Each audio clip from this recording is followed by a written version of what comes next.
नमस्कार, न्यूज के इकलौते फैमिली शो न्यूज की पाठशाला में आपका स्वागत है। मैं हूं विद्यानाथ झा। सबसे पहले आपको बता दूं कि आज पाठशाला में क्या क्या है और कौन कौन सी क्लास लगेगी। महिला और मुस्लिम ममता बनर्जी की डबल परेशानी, पीएम मोदी ने चल दिया ट्रंप कार्ड, चुनाव में होगा खेला। पीएम मोदी के किस काम से ममता की टेंशन बढ़ी, वोटिंग से 2 दिन पहले ही टीएमसी क्यों कहने लगी काबा मदीना। बंगाल में ओवैसी ने मचा दिया गदर, कांग्रेस और टीएमसी को लपेटा, ओवैसी का चैलेंज कबूल करेंगे राहुल ममता।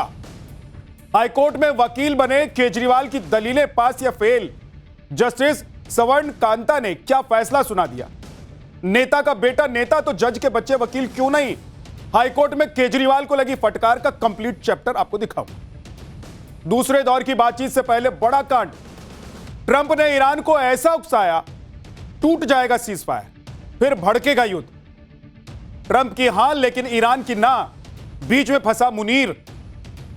पाकिस्तान में दूसरे दौर की बातचीत पर सस्पेंस, क्या ट्रंप को ले डूबेगा चापलूस मुनीर। अमेरिका में कौन सी रिपोर्ट आई, मुनीर को किसने बता दिया रेड फ्लैग। भारत को एनर्जी सुपर पावर बनाने में जुटे पीएम मोदी, 80,000 करोड़ का ब्लैक गोल्ड प्रोजेक्ट बदल जाएगा तेल का खेल। और अंत में सोचा है कभी चमकदार पैकेट, कभी एल्यूमिनियम, कभी कागज तो कभी ट्रांसपेरेंट बॉक्स। दवाइयों की पैकिंग अलग अलग क्यों होती है। लेकिन सबसे पहले देखिए दिन भर का रिवीजन।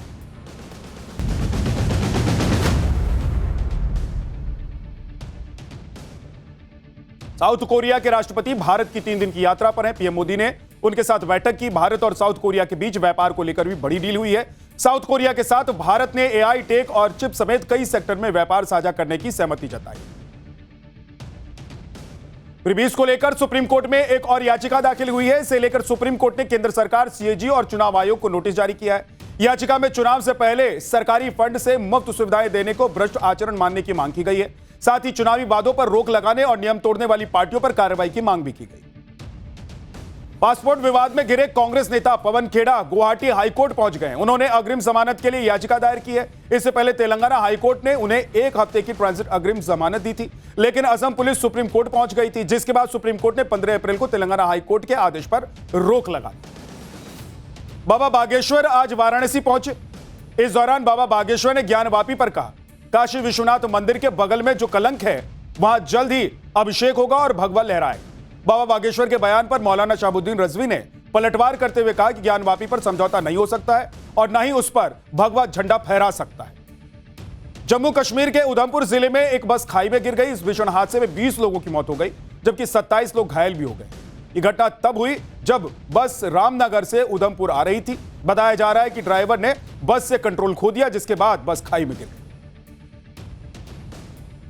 उत्तरी जापान में 7.4 तीव्रता का शक्तिशाली भूकंप आया। भूकंप के बाद सुनामी का खतरा भी बढ़ गया। इस वजह से लोगों को सुरक्षित जगहों पर जाने की चेतावनी दी गई है। समंदर में 3 मीटर तक ऊंची लहरें उठने की चेतावनी जारी की गई है।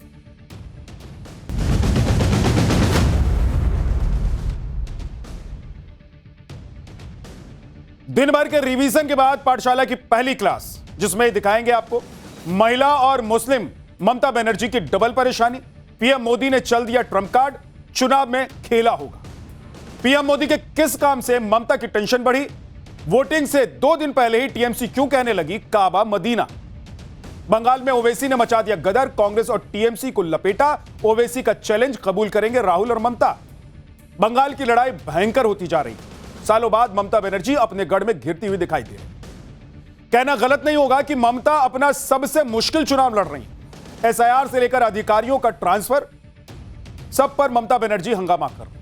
यहां तक कि सुप्रीम कोर्ट में बतौर वकील भी पेश हो चुकी। ममता वो सब कर रही हैं जिससे उनका किला बच जाए। दूसरी तरफ बीजेपी पूरी ताकत लगा रही है। खुद प्रधानमंत्री नरेंद्र मोदी प्रचार में उतरे हुए हैं। पीएम मोदी बंगाल की जनता के साथ कनेक्ट स्थापित कर रहे हैं, लोगों से मिल रहे हैं, झाल मुड़ी खा रहे हैं। ममता की टेंशन सिर्फ पीएम मोदी नहीं, योगी आदित्यनाथ भी बंगाल में तूफानी प्रचार करके बढ़ा रहे हैं। दूसरी तरफ ओवैसी ने भी बंगाल में दम दिखाना शुरू कर दिया। इन सब के बीच ममता को झटके पर झटका लग रहा है। अब देखिए कि टीएमसी के चुनावी मैनेजमेंट को तगड़ा झटका लगा है। आईपैक ने बंगाल में अपना काम बंद कर दिया है। महिला आरक्षण और मुस्लिम वोट पर भी टीएमसी फंसी हुई। टीएमसी नेता काबा और मदीना तक का जिक्र कर रहे हैं। योगी कह रहे हैं कि बंगाल को काबा नहीं बनने देंगे। उधर ओवैसी टीएमसी और कांग्रेस को चैलेंज कर रहे हैं। परेशान ममता बनर्जी अधिकारियों को धमकी दे रही है। पीएम मोदी ने टीएमसी के गुंडों को सरेंडर करने को कह दिया। यानी अब बंगाल में डायरेक्ट लड़ाई हो रही है। बिना लाग लपेट के एक दूसरे पर हमला किया जा रहा है। ऐसा लग रहा है कि जैसे बंगाल में चुनाव नहीं, युद्ध हो रहा है, जिसमें बयानों के बम बरसाए जा रहे हैं। बंगाल में 23 अप्रैल को पहले चरण के लिए वोटिंग होगी और उसके लिए प्रचार कल शाम थम जाएगा। लेकिन उससे पहले बंगाल में गजब का हंगामा मचा हुआ है। आईपैक बंद होने से लगे झटके से ममता कैसे उबर पाएंगी? क्या 11 सीटों पर लड़कर ओवैसी ममता और कांग्रेस का खेला खराब कर देंगे? पीएम मोदी ने किस तरह से ममता की टेंशन बढ़ा दी है? इन सब की एक एक तस्वीर आज आपको दिखाने, एक एक बयान आपको सुनाऊंगा। लेकिन पहले इस पूरे राजनीतिक घमासान की एक झलक आप देख लीजिए।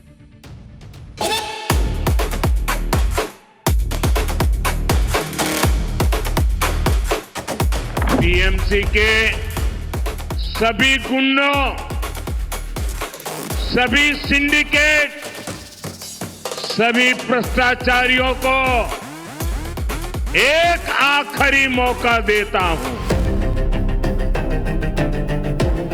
कि माइक पिट করে দোকানে ঝালমুড়ি এসপিজি কে দিয়ে তৈরি করিয়ে 10 টাকা কখনো পকেটে থাকেও না। याद रखिए, अगर बंगाल में बीजेपी को और मोदी को कमजोर करना है तो मेरी आपसे अपील है कि आप टीएमसी को नहीं, मीम पार्टी को मजबूत करिए। बंगाल की धरती को हमें काबा की धरती नहीं बनने देना है। बंगाल में कितनी भयंकर चुनावी राजनीति हो रही है वो आपको बताऊंगा, लेकिन पहले बताता हूं कि वोटिंग से ठीक पहले ममता बनर्जी को कैसे झटका लग गया। ममता बनर्जी ने इस बार चुनावी मैनेजमेंट के लिए आईपैक से कॉन्ट्रैक्ट किया था। यह वही कंपनी है जिसे प्रशांत किशोर ने बनाया था और बाद में प्रशांत किशोर इस कंपनी से अलग हो गए। आईपैक पर ही इस साल जनवरी में ईडी ने छापा मारा था, जिसकी बड़ी चर्चा हुई थी। खुद ममता बनर्जी ईडी की छापेमारी के बीच आईपैक के दफ्तर पहुंच गई थी। जमकर हंगामा हुआ था, बवाल हुआ था। अब खबर सामने आ रही है कि आईपैक ने बंगाल में अपना काम बंद कर दिया। आईपैक की एचआर का एक ईमेल वायरल हो रहा है जिसमें कहा गया है कि कुछ कानूनी अड़चनों की वजह से बंगाल में 20 दिन के लिए काम बंद कर रहे हैं। ईमेल में सभी कर्मचारियों से कहा गया है कि वो 20 दिन की छुट्टी लें। इसके बाद 11 मई को समीक्षा बैठक में आगे का फैसला लिया जाएगा। ये तस्वीरें आपको दिखा रहे हैं, देखिए। कोलकाता में आईपैक का दफ्तर अंधेरे में है, कर्मचारी भी नहीं दिख रहे हैं। साफ है कि आईपैक ने अपना काम कुछ दिनों के लिए बंद कर दिया। इस वक्त हम सॉल्टलेक सेक्टर 5 के उसी आईपैक के ऑफिस के बाहर हैं और अगर आप देखेंगे तो यहाँ पर जो आईपैक का मेन दरवाजा है, जो मेन ऑफिस का गेट है, यहाँ पर इस तरीके से देखिए आपको ताला लगा हुआ नजर आएगा और ये जो दोनों दरवाजे हैं इनको बंद करके ताला लगा दिया गया है और पूरा जो ऑफिस है वो यहाँ पर आपको खाली नजर आएगा। आईपैक के जो अंदर कर्मचारी हैं उनको बताया गया था कि वो जो है वो 10 तारीख तक जो है वो वर्क फ्रॉम होम करेंगे और इसके बाद जो है फिर आगे की रणनीति बताई जाएगी। हालांकि टीएमसी कह रही है कि आईपैक को लेकर गलत जानकारी फैलाई जा रही है। टीएमसी ने कहा है कि आईपैक को लेकर सारी खबरें निराधार हैं। आईपैक का कामकाज बंद नहीं हुआ है, चुनावी रणनीति योजना के हिसाब से चल रही है। जनता का ध्यान भटकाने की कोशिश की जा रही है। यानी कि टीएमसी इन सारी खबरों को गलत बता रही है और कह रही है कि चुनाव के नतीजे इन सारी हरकतों का जवाब दे देंगे। अगर आईपैक ने 20 दिन के लिए काम बंद कर दिया है तो यह ममता बनर्जी के लिए बड़े झटके से कम नहीं है, क्योंकि आईपैक के पास टीएमसी के चुनावी मैनेजमेंट की पूरी जानकारी है। बंगाल की हर सीट का डेटा आईपैक के पास है। टीएमसी के हर कैंडिडेट की डिटेल भी आईपैक के पास ही है। आईपैक बूथ लेवल पर मैनेजमेंट देख रही है। टीएमसी के एक एक वोट की जानकारी आईपैक के पास है। आईपैक के बंद होने को लेकर कई तरह की बातें चल रही हैं। टीएमसी का कहना है कि आईपैक बंद नहीं हुआ, तो वहीं बीजेपी भी कह रही है कि आईपैक काम कर नहीं रही है। भले ही ऑफिस बंद हो, लेकिन आईपैक के लोग दूसरी जगह से काम कर रहे हैं। सुनिए बीजेपी ने और क्या कहा है इस पूरे मुद्दे। आईपैक के सब दफ्तर बंद है, ये सिर्फ दिखावा है, कुछ दफ्तर बंद नहीं है। आज हो सकता है इलेक्शन कमीशन का इतना स्ट्रिंजेंट एक्शन इस इलेक्शन में हम लोग देख रहे हैं। ऑफिस का एड्रेस बदल हो सकता है, लेकिन आईपैक बंद नहीं हुआ। आईपैक है अपना जगह में। यानी बंगाल में ममता बनर्जी के लिए एक के बाद एक मुश्किलें सामने आ रही। एसआईआर के मुद्दे पर ममता सुप्रीम कोर्ट में लड़ाई लड़ रही हैं और अब आईपैक का काम बंद करना, इन सब के बीच अधिकारियों के ट्रांसफर से भी ममता भारी टेंशन है। और इसी परेशानी में अब ममता बनर्जी धमकी वाले भाषा का इस्तेमाल भी कर रही है। ममता बनर्जी ने राज्य के अधिकारियों को चेतावनी देते हुए कहा है कि आप सबका इतिहास मुझे पता है, कल बीजेपी नहीं रहेगी, ध्यान रखें। हमें सब पता है, आपका नाम और आपका ठिकाना, सबका हिसाब होगा। अगर चुनाव में ठीक से काम नहीं किया तो सबका हिसाब होगा। ममता बनर्जी धमका रही, सरेआम धमका रही। बंगाल में चुनाव आयोग ने जिस तरह से अधिकारियों का ट्रांसफर किया है, उससे ममता बनर्जी बौखलाई हुई और अब अधिकारियों को ही धमकी दे रही। दूसरी तरफ पीएम मोदी ने भी टीएमसी को चेतावनी दी है। पीएम मोदी ने कहा है कि टीएमसी के सभी गुंडों के पास आखिरी मौका है कि 29 अप्रैल से पहले सरेंडर कर। सुनिए पीएम मोदी ने कहा। टीएमसी के सभी गुंडों, सभी सिंडिकेट, सभी भ्रष्टाचारियों को एक आखिरी मौका देता हूं। 29 अप्रैल से पहले अपने अपने थाने में आत्मसमर्पण कर लो।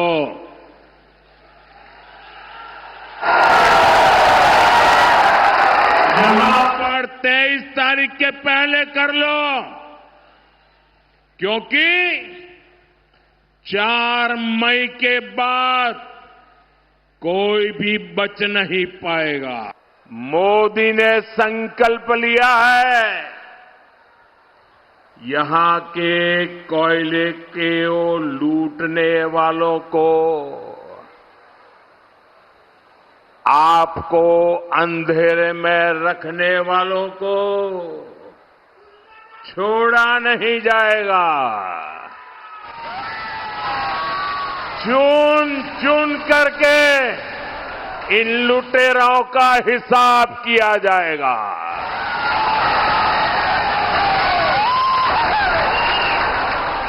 ये टीएमसी में सबका नंबर लगेगा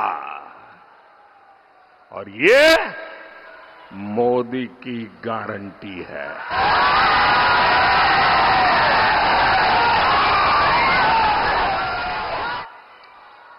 टीएमसी का मंत्री हो या संतरी,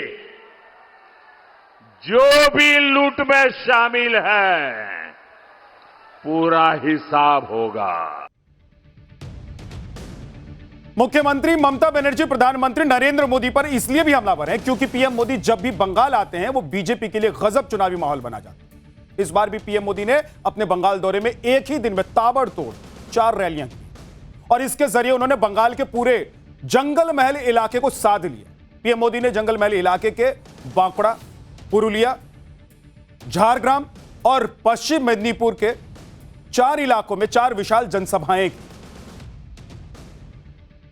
अब यह भी देखिए मोदी जहां भी पहुंचते हैं वहां के लोगों से कैसे खुद को वो कनेक्ट करते हैं। झारग्राम में चुनावी रैली के बीच पीएम मोदी ने अपना काफिला अचानक रोक दिया और वो सीधे सड़क के किनारे एक साधारण सी झालमुरी की दुकान पर पहुंचे। अपनी दुकान पर पीएम मोदी को देखकर दुकानदार को यकीन नहीं हुआ, वो सन्न रह गया, विश्वास नहीं हो पा रहा था उसे अपनी आंखों पर।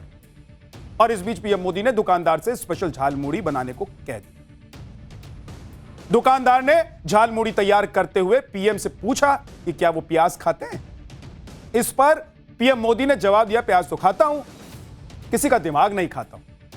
पीएम मोदी ने झालमुड़ी के लिए दुकानदार को अपनी जेब से निकालकर 10 रुपए भी दिए। उन्होंने खुद भी झालमुड़ी खाई और आसपास जो लोग मौजूद थे उनको भी खिलाया। आप भी पीएम मोदी का झालमुड़ी के जरिए खुद को झारग्राम के जनता से कनेक्ट कर देने वाला ये वीडियो। भाई हमें अपना झालमुड़ी खिलाओ। हाँ, कितने का होता है आपका झालमुड़ी? आप कितने का नहीं, अच्छे वाला कितने का होता है? 10 पीस। हाँ, जो भी है बना दो। हाँ, झालमुड़ी खाएंगे? हाँ हाँ, खाएंगे, बिल्कुल खाएंगे। तो कितना, 10 रुपए देना है? दुकान में आए सर। हाँ, 10 रुपए देना है। नहीं भाई, ऐसा नहीं। हाँ हाँ, आप प्याज खाते हैं, दिमाग नहीं खाते बस।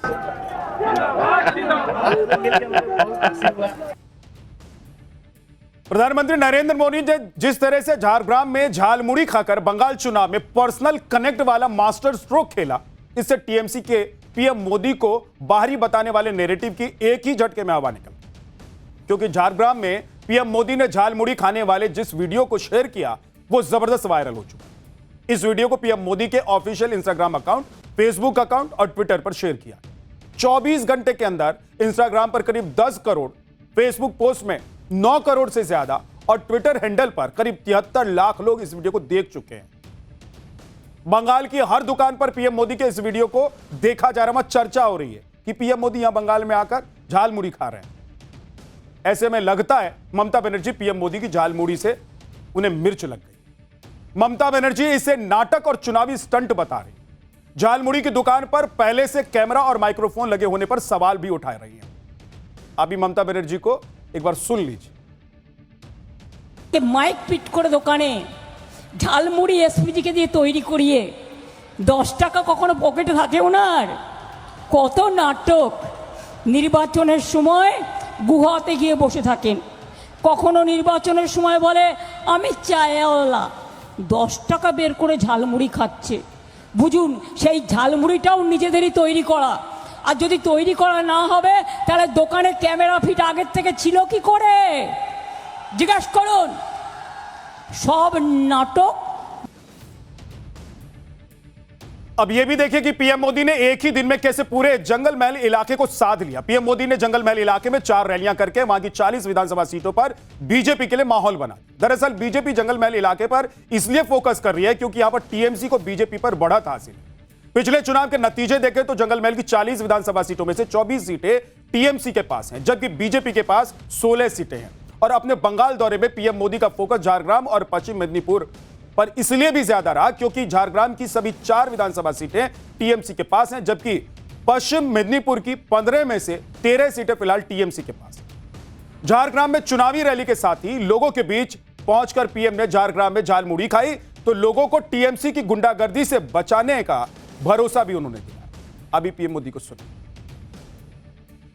साथियों, बंगाल के ये चुनाव नया इतिहास बनाने जा रहे हैं। टीएमसी का भय काल जाने वाला है। बीजेपी के भरोसे का सेवा काल आने वाला है। और साथियों, 4 मई को क्या नतीजे आने वाले हैं, इसकी झलक टीएमसी के बड़े नेताओं की भाषा में दिख रही है। कोलकाता में जो उनके बड़े नेता हैं, उनकी धमकियां, उनकी गुंडागर्दी की भाषा, उनका रोना धोना, ये 4 मई से पहले का एग्जिट पोल है। पीएम मोदी का इस बार का बंगाल दौरा इसलिए भी अहम है क्योंकि लोकसभा में महिला आरक्षण बिल अटकने के बाद पीएम मोदी पहली बार बंगाल पहुंचे। पीएम मोदी ने महिला आरक्षण बिल को लटकाने के लिए मुख्यमंत्री ममता बनर्जी और टीएमसी को निशाने पर लिया, टीएमसी को महिला विरोधी बताया। आप भी पीएम मोदी को एक बार सुनिए, फिर ममता बनर्जी और टीएमसी पर पीएम मोदी के इस अटैक का गणित भी आपको बताने वाला हूं।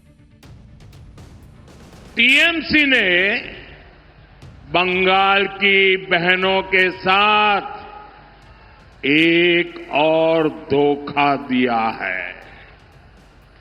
बंगाल की बहनें चाहती थी कि उनको 33% आरक्षण मिले। मोदी ने ये सुनिश्चित किया। बंगाल की बहनें चाहती थी कि ये 2029 से ही लागू हो। मोदी ने इसके लिए भी प्रयास किया, लेकिन टीएमसी नहीं चाहती थी कि बंगाल की बेटियां ज्यादा संख्या में एमएलए बने, ज्यादा संख्या में एमपी बने, क्योंकि बंगाल की बेटियां इनके महाजंगल राज को चुनौती दे रही है। इसलिए टीएमसी ने कांग्रेस के साथ मिलकर साजिश रची और इन्होंने महिलाओं के लिए 33% सीट सुरक्षित रखने का कानून नहीं बनने दिया। पीएम मोदी बंगाल की लड़ाई में महिलाओं पर फोकस इसलिए भी कर रहे हैं क्योंकि बंगाल चुनाव में इस बार सीधी लड़ाई एम वर्सेस एम की है, यानी कि मोदी की सीधी टक्कर ममता से है और बीजेपी भी जानती है कि इस टक्कर में उसे अगर जीतना है तो एक और एम यानी कि महिलाओं को अपने पाले में करना जरूरी है। क्योंकि बंगाल का पिछला रिकॉर्ड देखें तो यही एम यानी कि महिला फैक्टर ममता बनर्जी की जीत का बड़ा फैक्टर रहा। साल 2021 के बंगाल विधानसभा चुनाव में करीब 50% महिलाओं ने ममता बनर्जी को वोट कर दिया, जबकि बीजेपी को 36% महिलाओं ने वोट किया और इस तरह ममता बनर्जी यहां मोदी से 14% वोट से आगे रही। साल 2021 ही नहीं, पिछले 3 विधानसभा चुनाव में टीएमसी को बंगाल की करीब करीब आधी महिलाओं का सपोर्ट मिलता रहा। 2011 के चुनाव में टीएमसी को 49% महिलाओं का वोट मिला था। 2016 के चुनाव में टीएमसी को 47% महिलाओं ने वोट किया था और 2021 के चुनाव में ममता की पार्टी को 50% महिला वोट मिला। बीजेपी का प्लस पॉइंट यह है कि बंगाल में बीजेपी के लिए महिला वोटर्स का समर्थन लगातार बढ़ रहा है। 2011 के बंगाल चुनाव में बीजेपी को 4% महिला वोट मिले। 2016 के बंगाल के चुनाव में बीजेपी को 10% महिला वोट मिले। 2021 के बंगाल चुनाव में बीजेपी का महिला वोट बढ़कर सीधे 36% पहुंच गया। जाहिर है कि बीजेपी का टारगेट साफ है। इस बार बीजेपी महिला वोट बैंक में टीएमसी की 14% की बढ़त में सेंध लगाना चाहती है, तो बंगाल का नतीजा भी अपने पक्ष में बीजेपी कर सकती है अगर सेंध लगा दे तो। इसीलिए पीएम मोदी ने बंगाल की टीएमसी को महिला विरोधी बताने के साथ ही आदिवासियों का भी विरोधी बताया और टीएमसी पर देश की पहली आदिवासी महिला राष्ट्रपति के अपमान का भी आरोप लगाया। याद रखिए, बंगाल में बीजेपी सरकार मतलब महिलाओं की खुशहाली। महिलाओं की खुशहाली ये मोदी की गारंटी। लेकिन आदिवासी विरोधी टीएमसी उनका अपमान करती है। यहां बंगाल में जब राष्ट्रपति जी आई तो टीएमसी ने कैसे उनका अपमान किया ये पूरे देश ने देखा है। बंगाल की बहनें आदिवासी समाज के इस अपमान को, एक राष्ट्रपति के अपमान को कभी भी नहीं भूलेगा। आप मुझे बताइए, राष्ट्रपति का अपमान हमें मंजूर है क्या? ये मोदी ने ममता बनर्जी को महिला वोट बैंक को अपने पाले में करने के लिए पूरा जोर लगा दिया, तो ममता बनर्जी भले कैसे चुप बैठ जाती। उन्होंने पीएम मोदी पर महिला आरक्षण के नाम पर देश को गुमराह करने का आरोप लगाया। ममता बनर्जी ने कहा कि यह बेहद दुर्भाग्यपूर्ण है कि प्रधानमंत्री ने ईमानदारी से इस मुद्दे को सुलझाने के बजाय देश को गुमराह करने का रास्ता चुना।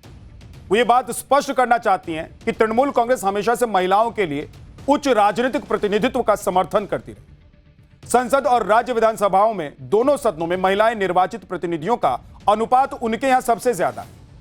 लोकसभा में उनके करीब 39% निर्वाचित सदस्य महिलाएं हैं। राज्यसभा में उन्होंने 40% महिला सदस्यों को मनोनीत किया हुआ है।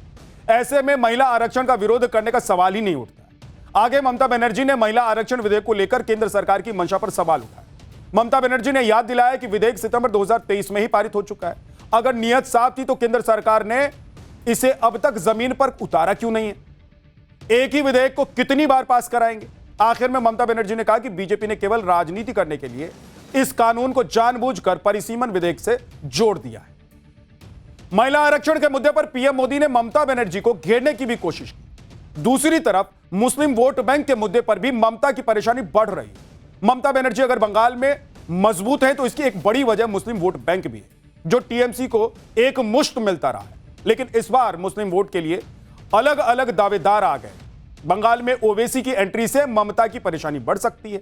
ओवैसी ने ममता की पार्टी के बागी हुमायूं कबीर के साथ गठबंधन किया था, लेकिन बाद में गठबंधन से अलग हो गए।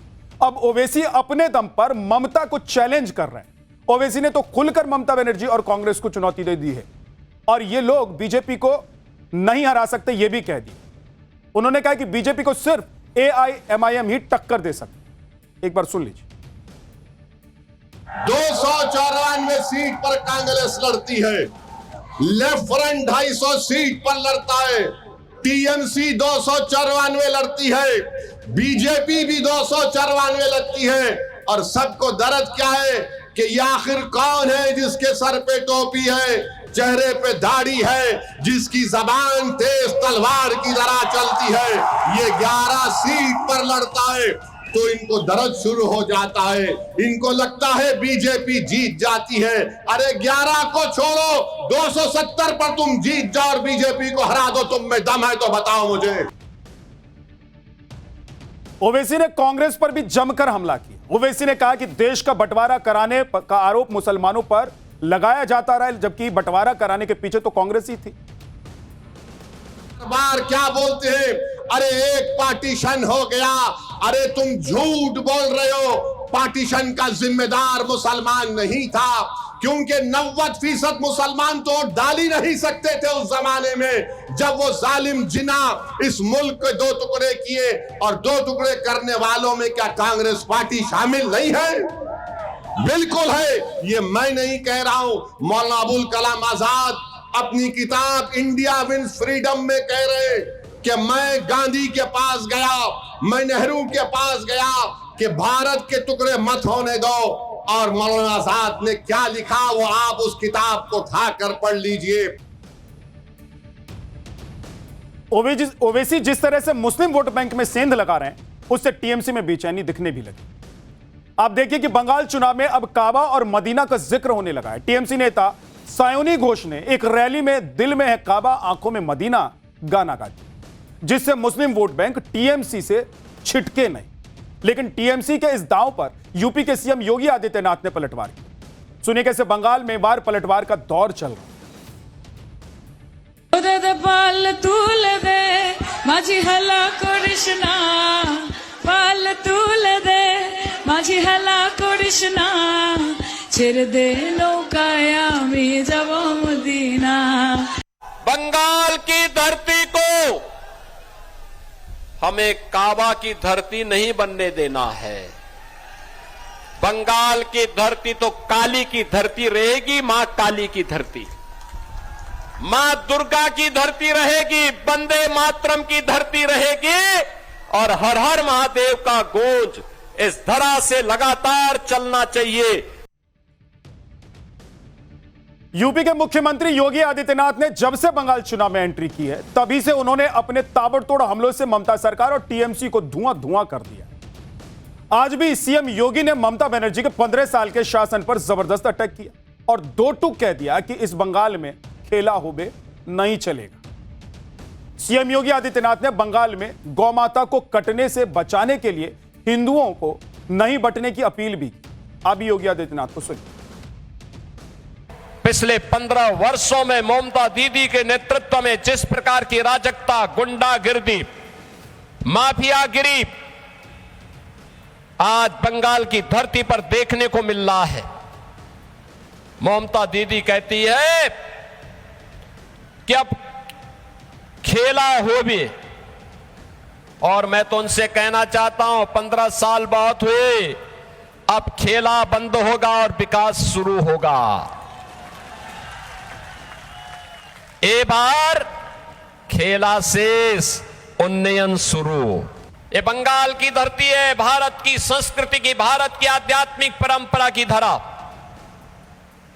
हमें इस बात को तय करना होगा, बंगाल की धरती पर गौ माता को कटने नहीं देंगे और बंगाल की धरा पर हिंदुओं को बंटने नहीं देंगे।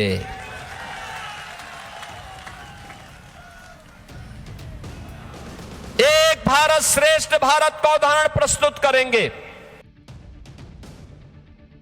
योगी आदित्यनाथ ही नहीं, बीजेपी के एक और फायर ब्रांड नेता और असम के मुख्यमंत्री हिमंत बिस्वा शर्मा भी टीएमसी और ममता बनर्जी पर गजब फायर। बंगाल में धुआंधार प्रचार में जुटे हिमंत बिस्वा शर्मा ममता बनर्जी के उस नैरेटिव पर अटैक कर रहे हैं जिसमें ममता बनर्जी बंगाल के लोगों से कह रही हैं कि अगर बीजेपी जीत गई तो मांस मछली पर बैन लग जाए। हिमंत बिस्वा शर्मा ने बंगाल में एक रैली के दौरान साफ किया कि असम में 10 सालों से बीजेपी की सरकार है, वहां ऐसा कोई बैन नहीं लगा है। और यही नहीं, हेमंता ने तो ममता बनर्जी को मीट खाने के कंपटीशन का भी चैलेंज दे दिया। आप भी हिमंता बिस्वा शर्मा को एक बार सुन लीजिए, उन्होंने कैसे ममता बनर्जी और टीएमसी पर पलटवार किया। इसीलिए ममता दीदी को बोलता हूं कि देखो, मैं भी एक मुख्यमंत्री हूं, आप भी एक मुख्यमंत्री हैं, दोनों हम लोग एक साथ एक टेबल में मांस खाने का कंपटीशन करेगा, ठीक है ना। और ममता दीदी से मैं 2 केजी ज्यादा मांस खा जाऊंगा, कोई चिंता नहीं करना है। बंगाल में हाई वोल्टेज पॉलिटिक्स चल रही है, ड्रामा चल रहा है।